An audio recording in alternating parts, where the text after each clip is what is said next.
अब तुम इसी बात से उसके घटियापन का अंदाजा लगा लो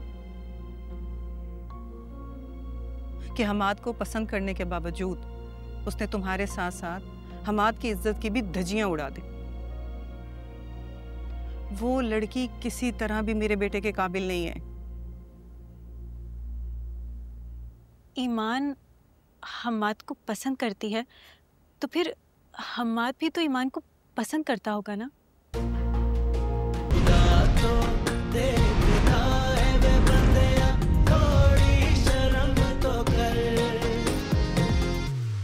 सब खैरियत है घर में? हाँ हाँ, सब खैरियत, शुक्र अल्लाह का। तुम बैठो, मैं हफ्सा को बुला कर ला। हफ्सा, हफ्सा आओ बेटा, देखो शमा आंटी तुमसे मिलने आई हैं। आ जाओ।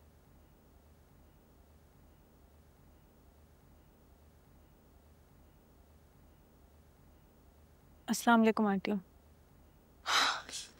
वालेकुम अस्सलाम बेटा, कैसी हो? इधर आओ, यहाँ बैठो मेरे पास।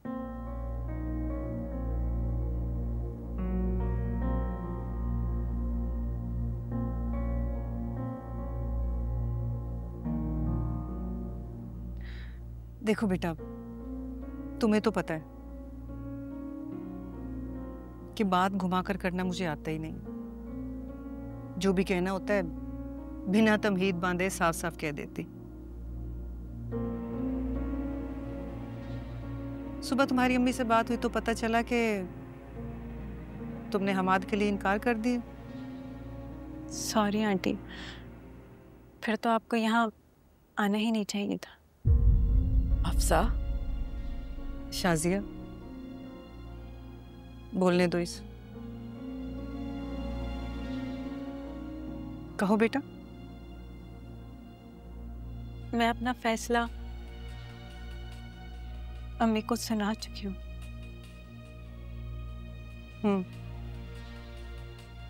देखो बेटा, तुम्हें इनकार करने का पूरा पूरा हक हासिल है,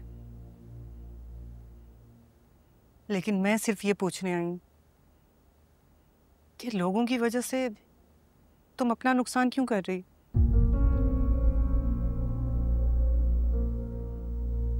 हमाद सच में बहुत अच्छा लड़का है, और ये मैं इसलिए नहीं कह रही कि वो मेरा बेटा है, और ना ही मैं ये कहूंगी कि उस जैसा कोई और लड़का तुम्हें मिल नहीं सकता।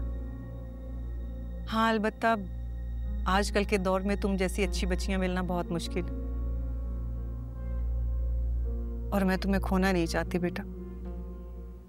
शुक्रिया आंटी कि आप मेरे बारे में इतने अच्छे ख्यालात रखती हैं,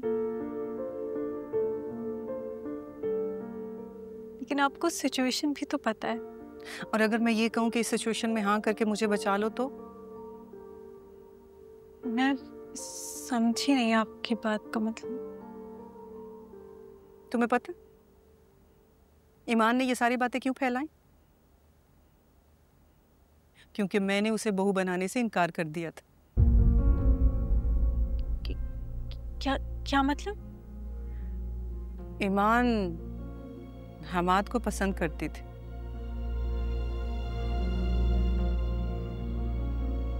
अब तुम इसी बात से उसके घटियापन का अंदाजा लगा लो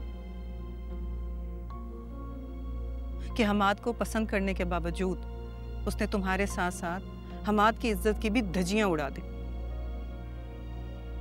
वो लड़की किसी तरह भी मेरे बेटे के काबिल नहीं है। ईमान हम्माद को पसंद करती है तो फिर हम्माद भी तो ईमान को पसंद करता होगा ना। और ये जानने के बावजूद कि ईमान हम्माद को पसंद करती है, आप हम्माद का रिश्ता मेरे लिए लेकर आ गई। ये तो नाइंसाफी वाली बात है आंटी कि आप ईमान को पसंद नहीं करती, इसलिए आप चाहती हैं कि हम्माद का रिश्ता मुझसे हो जाए। नहीं बेटा, ऐसी बात नहीं है, तो सिर्फ और सिर्फ वक्ती पसंदीदगी थी। यकीन जानो, अगर हमाद के दिल में जरा सी भी ईमान की मोहब्बत होती ना, तो वो कभी भी तुम्हारे लिए हाँ नहीं करता। देखो बेटा, मेरी सिर्फ तुमसे ये गुजारिश है कि तुम सिर्फ और सिर्फ एक बार ठंडे दिलो दिमाग से फिर से इस रिश्ते के बारे में सोचो।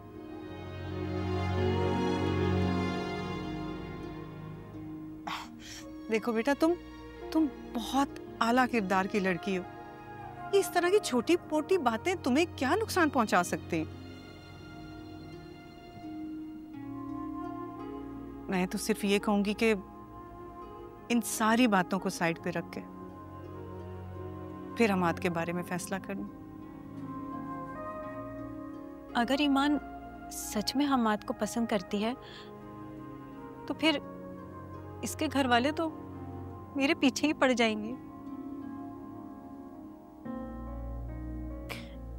फिर आपको पता है आगे चल के क्या हालात हो सकते हैं। अरे कैसे पीछे पड़ जाएंगे? तुम्हारी माँ भी जिंदा है, तुम लावारिस नहीं हो बेटा। बेटा तुम बिल्कुल ठीक कह रही। मैं जानती हूं कि वो लोग किसी भी हद तक गिर सकते हैं, लेकिन यकीन जानो, मैं वादा करती हूं कि मैं और मेरा बेटा हर हालात में तुम लोगों के साथ खड़े रहेंगे। इसलिए उनसे डरने की जरूरत नहीं है। इतना मत सोचो बेटा, तुम हमाद के साथ बहुत खुश रहोगे, ये मेरी गारंटी, क्योंकि वो बहुत ही प्यारा बच्चा है, हमेशा खुश रखेगा तुम।